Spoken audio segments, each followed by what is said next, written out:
Soybean ಗೊಜ್ಜು ಮಾಡೋದನ್ನ ಹೇಳ್ಕೊಡ್ತಾ ಇದ್ದೀನಿ. ಇದಕ್ಕೆ ಆಲೂಗಡ್ಡೆ ಬೇಕಾದರೂ ಹಾಕೋಬೋದು, ಕ್ಯಾಪ್ಸಿಕಮ್ ಬೇಕಾದರೂ ಹಾಕೋಬೋದು. ನಾನು ಬರೀ ಸೋಯಾಬೀನಲ್ಲಿ ಮಾಡ್ತಾಯಿದ್ದೀನಿ ಇವತ್ತು. ಬನ್ನಿ ಹೇಗೆ ಮಾಡೋದು ಅಂತ ತೋರಿಸ್ಕೊಡ್ತೀನಿ.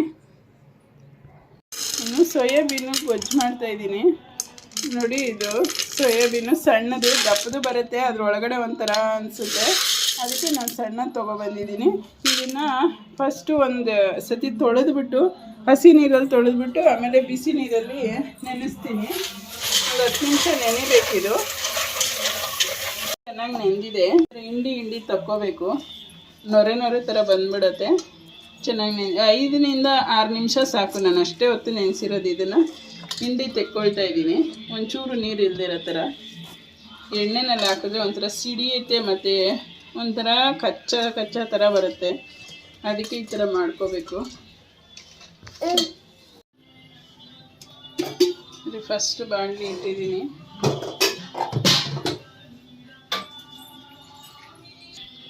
ಎಣ್ಣೆ ಹಾಕ್ತೀನಿ. ಸ್ವಲ್ಪ ಜಾಸ್ತಿನೇ ಹಾಕಬೇಕು ಸ್ನೇಹಿತರೆ ಇದಕ್ಕೆ ಎಣ್ಣೆನ. ಇದು ಎಣ್ಣೆ ವೇಸ್ಟ್ ಆಗಲ್ಲ, ಅದೇನು ಕುಟ್ಕೊಳ್ಳಲ್ಲ. ಮತ್ತು ನಮಗೆ 2 ಸತಿಗೆ ಒಗ್ಗರಣೆಗೆ ಈರುಳ್ಳಿ ಎಲ್ಲ ಫ್ರೈ ಮಾಡ್ಕೊಳ್ಳೋದಕ್ಕೆ ಉಪಯೋಗಕ್ಕೆ ಬರುತ್ತೆ. ಇದನ್ನು ಹಾಕ್ಕೊಳ್ತೀನಿ. ಬರೀ ಇದನ್ನೇ ಏನೂ ಹಾಕಬಾರ್ದು, ಇದು ಫ್ರೈ ಆಗಬೇಕು ಎಣ್ಣೆಯಲ್ಲಿ. ಅದಕ್ಕಾಗಿಯೇ ನಾನು ಎಣ್ಣೆ ಜಾಸ್ತಿ ಹಾಕ್ಬಿಟ್ಟು ಎಣ್ಣೆನೆಲ್ಲ ಹಾಕಿದ್ದೀನಿ. ಹಿಂಗೆ ಒಂಚೂರು ಅದು ಹಿಡ್ಕೋಬಾರ್ದು, ಪಾತ್ರೆಗೆ ಬಿಸಿ ಇರುತ್ತಲ್ಲ ಕಚ್ಕೊಳ್ಳುತ್ತೆ. ಒಂಚೂರು 1 ನಿಮಿಷ ಹಿಂಗೆ ಮಾಡ್ತಾ ಇರಬೇಕು. ಬರೀ ಎಣ್ಣೆನಲ್ಲಿ ಫ್ರೈ ಆಗಬೇಕದು.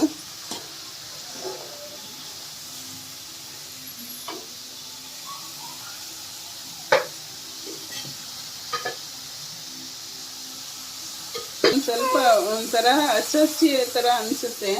ಅದಕ್ಕೋಸ್ಕರ ಒಂಚೂರು ಉಪ್ಪು, ಒಂದು ಚೂರು ಅರಿಶಿನ ಪುಡಿ ಹಾಕಿ, ಅರಿಶಿನ ಪುಡಿ ಲಾಸ್ಟ್ಗೆ ಹಾಕೋಣ, ಸೀದೋಗುತ್ತೆ, ಬೇಡ. ಇವಾಗ ಬರೀ ಉಪ್ಪು ಹಾಕ್ಬಿಟ್ಟು ಇದನ್ನು ಫ್ರೈ ಮಾಡ್ಕೊಳ್ಳೋಣ. ಇನ್ನೇನು ಫ್ರೈ ಆಗಿದೆ ಅನ್ನೋ ಟೈಮಲ್ಲಿ ನಾವು ಇದನ್ನು ಹಾಕ್ಕೊಳ್ಳೋಣ, ಅರಿಶಿನ ಪುಡಿ ಹಾಕ್ಕೊಳ್ಳೋಣ. ಭಾಳ ಚೆನ್ನಾಗಿರುತ್ತೆ ಇದು. ಮಕ್ಕಳುಗಳಿಗೆಲ್ಲ ತುಂಬ ಇಷ್ಟ ಆಗುತ್ತೆ. ಕಾಳುಗಳು ಅಂಥವೆಲ್ಲ ತಿನ್ನೋಲ್ಲ ಮಕ್ಕಳು. ಇದು ಮೆತ್ತಗಿರುತ್ತೆ. ಪುಷ್ಟಿದು ಪೌಡ್ರ್ ಕೊಡ್ತಾರಲ್ಲ, ಅದಕ್ಕೆಲ್ಲ ಸೋಯಾ ಕಾಳು ಹಾಕ್ತಾರೆ. ಇದು ಸೋಯಾಬೀನ್ ಅಂತ ಅಂದರೆ ತುಂಬ ಸ್ಮೂತಾಗಿರುತ್ತೆ. ಮಕ್ಕಳು ಇಷ್ಟಪಟ್ಕೊಂಡು ತಿಂತವೆ. ಒಂದು ಚಪಾತಿಗೆ ಸೋಯಾ ಚಂಕ್ಸ್ ಇದು. ಮತ್ತು ಚಪಾತಿಗಾಗಿರ್ಬೋದು, ಇಡ್ಲಿಗೆ ಅಷ್ಟೊಂದು ಸೂಟಬಲ್ ಆಗಲ್ಲ. ದೋಸೆಗೆ ಹಾಕ್ಬೋದು ಮತ್ತು ಅನ್ನಕ್ಕೂ ಹಾಕೋಬೋದು. ತುಂಬ ಚೆನ್ನಾಗಿರುತ್ತೆ. ಮಕ್ಕಳು ಇಷ್ಟಪಟ್ಕೊಂಡು ತಿಂತಾರೆ. ಪ್ರೋಟೀನ್ ಇರುತ್ತೆ, ಕೊಟ್ಟರೆ ಒಳ್ಳೆಯದು. ಇವಾಗಿನ ಚಿಕನ್ನು, ಮಟನ್, ಮೊಟ್ಟೆ ಅದೆಲ್ಲ ಅಂತ ಚೆನ್ನಾಗಿಲ್ಲ ಅಂತಾರೆ. ಹಂಗಾಗಿ ಇದನ್ನು ಕೊಟ್ಟರು ಒಳ್ಳೆಯದು. ತುಂಬ ಮಕ್ಕಳು ಇಷ್ಟಪಟ್ಕೊಂಡು ಮಾಡ್ತಾರೆ. ವೆರೈಟಿ ಕೊಟ್ರೇ ಮಕ್ಕಳು, ಈಗಿನ ಮಕ್ಕಳು ಇಲ್ಲಾಂದರೆ ಇದು ಮಾಡೋದಿಲ್ಲ. ಹಾಗಾಗಿ ಮಕ್ಕಳಿಗೆ ಒಳ್ಳೆಯದು, ಮಾಡಿಕೊಡಿ ಇದನ್ನು. ಈಗ ಬ್ರೌನ್ ಬಣ್ಣ ಬಂದಿದೆ, ತೆಕ್ಕೊಬಿಡೋಣ. ಇದನ್ನು ಸ್ಟವ್ ಆಫ್ ಆದರೂ ಮಾಡ್ಕೊಬೋದು ಅಥವಾ ಕಡಿಮೆ ಆದರೂ ಮಾಡ್ಕೊಬಿಟ್ಟು ತೆಕ್ಕೊಬಿಡೋಣ. ಇದೇ ಬಾಂಡಿನಲ್ಲಿ ನಾವು ಬೇರೆ ಒಗ್ಗರಣೆ ಅಂಥದನ್ನು ಹಾಕ್ಕೊಳ್ಳೋಕ್ಕೆ ಆಗುತ್ತೆ. ತೆಕ್ಕೊಬಿಡೋಣ ಇದೆಲ್ಲ ಫುಲ್ಲು. ನನ್ನ ಚಾನಲ್ ಯಾರು ಹೊಸ್ದಾಗಿ ನೋಡ್ತಾ ಇದ್ದೀರಾ ದಯವಿಟ್ಟು ಸಬ್ಸ್ಕ್ರೈಬ್ ಮಾಡಿ, ಸಪೋರ್ಟ್ ಮಾಡಿ, ಲೈಕ್ ಮಾಡಿ, ಶೇರ್ ಮಾಡಿ ಸ್ನೇಹಿತರೆ.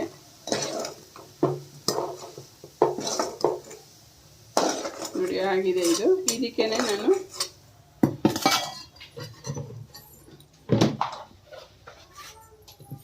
ನೋಡಿ ಮೆಣಸಿನ್ಕಾಯಿ ಒಂದು 4 ಮೆಣಸಿನ್ಕಾಯಿನ ಹಂಗೆ ಹಾಕಿದ್ರು ಆಗಿರೋದು, ಸಿಡಿಯುತ್ತೆ ಅನ್ನೋದಕ್ಕೋಸ್ಕರ ನಾನು ಕಟ್ ಮಾಡಿದ್ದೀನಿ.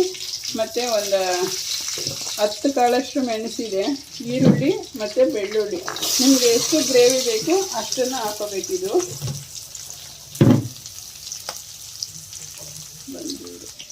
ಒಂದು ತುಂಡು ಚಕ್ಕೆ ಇದೆ.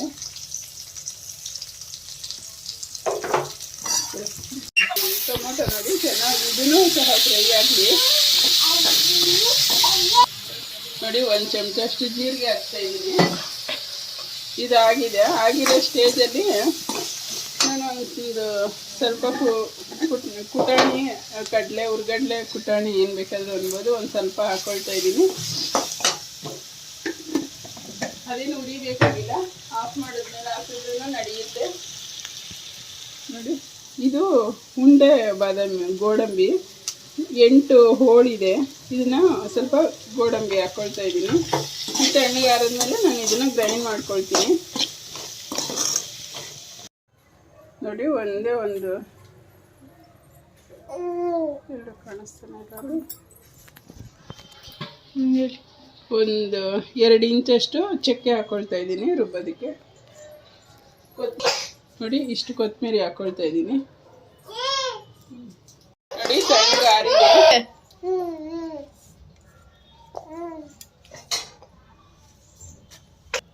ಇದಕ್ಕೆ ಸ್ವಲ್ಪ ಅರಿಶಿನ ಪುಡಿ ಹಾಕಿದ್ದೀನಿ. ಅಯ್ಯೋ ಫಸ್ಟ್ ಎಲ್ಲ ಜಾಸ್ತಿ ಎಣ್ಣೆ ಹಾಕಿದ್ದೀನಲ್ವ, ಜಾಸ್ತಿ ಎಣ್ಣೆ ಬೇಡ, ಒಂದು ಸ್ವಲ್ಪ ಎಣ್ಣೆ ಹಾಕ್ಕೊಳ್ತೀನಿ. ಇವಾಗ ಒಂದೇ ಒಂದು ತುಂಡು ಪಲಾವ್ ಎಲೆ ಹಾಕ್ಕೊಳ್ತೀನಿ, ಮತ್ತು ಈರುಳ್ಳಿ ಹಾಕ್ಕೊಳ್ತೀನಿ. ಸ್ವಲ್ಪ ಕಟ್ ಮಾಡಿ ಇಟ್ಕೊಂಡು ಒಂದು 2 ಈರುಳ್ಳಿ ಹಾಕ್ಕೊಳ್ತಾ ಇದ್ದೀನಿ.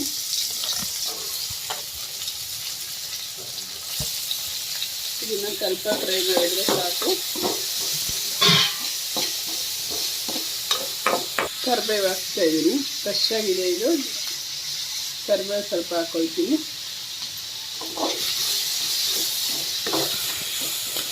ಇಲ್ಲ ಇವಾಗ ನಾವು ಫಸ್ಟಾಗಿ ಎಣ್ಣೆನಲ್ಲಿ ಫ್ರೈ ಮಾಡಿ ಇಟ್ಟಿದ್ದೀವಲ್ಲ, ಇದನ್ನ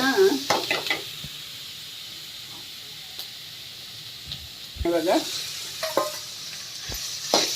ಈರುಳ್ಳಿ ಮಿಕ್ಸ್ ಆಗೋ ಥರ ಒಂಚೂರು ಇದಕ್ಕೆ ಉಪ್ಪು ಹಾಕಿದ್ದೀವಿ ಫಸ್ಟೇನೆ, ಅದನ್ನು ನೋಡಿ ಹಾಕೋಬೇಕು. ನೆಕ್ಸ್ಟು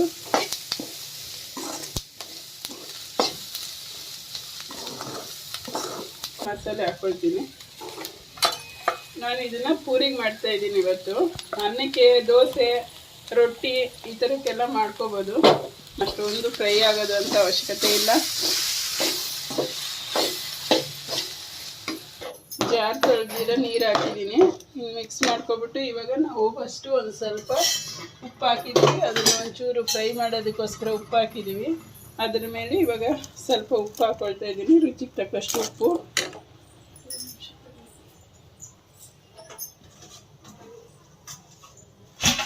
ಮೆಣಸಿನ್ಕಾಯಿ, ಹಸಿಮೆಣ್ಸಿನ್ಕಾಯಿ, ಒಂದು 10 ಕಾಳು ಮೆಣಸು ಹಾಕಿದ್ದೀನಿ.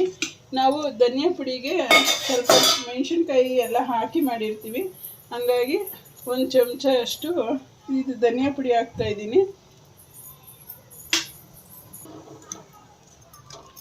ಇವಾಗ ಇಷ್ಟೇ. ಇದನ್ನು ಚೆನ್ನಾಗಿ ಮಿಕ್ಸ್ ಮಾಡಿಬಿಟ್ಟು ಒಂದು 2 ನಿಮಿಷ ಕುದಿಸ್ಬೇಕು.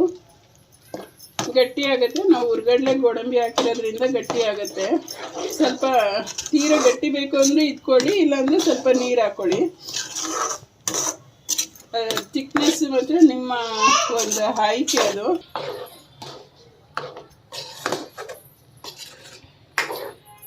ಬೇಯಲಿ ನೋಡಿ ಆಗಿದೆ. ಇವಾಗ ಬೇಕಂದರೆ ಇನ್ನೂ ಸ್ವಲ್ಪ ನೀರು ಹಾಕೋಬೋದು. ಈ ಲೆವೆಲ್ಗೆ ಬೇಕಾದರೆ ಉಪ್ಪು ಖಾರ ನೋಡ್ಕೊಳ್ಳಿ. ತುಂಬ ಚೆನ್ನಾಗಿರುತ್ತೆ, ತುಂಬ ಟೇಸ್ಟಿಯಾಗಿರುತ್ತೆ. ನೀವೇ ಇಷ್ಟಪಟ್ಕೊಂಡು ಇನ್ನೊಂದ್ಸತಿ ಮಾಡ್ತೀರಾ. ಒಳ್ಳೆ ರೆಸಿಪಿ ಮಾಡಿ ತೋರಿಸಿದ್ದೀನಿ. ಖಂಡಿತ ನೀವು ಮಾಡಿ ನನಗೆ ಹೇಗಿದೆ ಅಂತ ಅಂದ್ಬಿಟ್ಟು ಕಮೆಂಟ್ ಹಾಕಿ. ಏನು ಬೇಜಾರು ಮಾಡ್ಕೊಳ್ಳೋದಿಲ್ಲ. ಒಳ್ಳೆಯದನ್ನು ಹಾಕ್ಕೊಳ್ಳಿ, ಕೆಟ್ಟದನ್ನು ಹಾಕ್ಕೊಳ್ಳಿ, ಅದನ್ನು ಸೇರಿಟ್ಟು ಕಮೆಂಟ್ ಹಾಕಿ.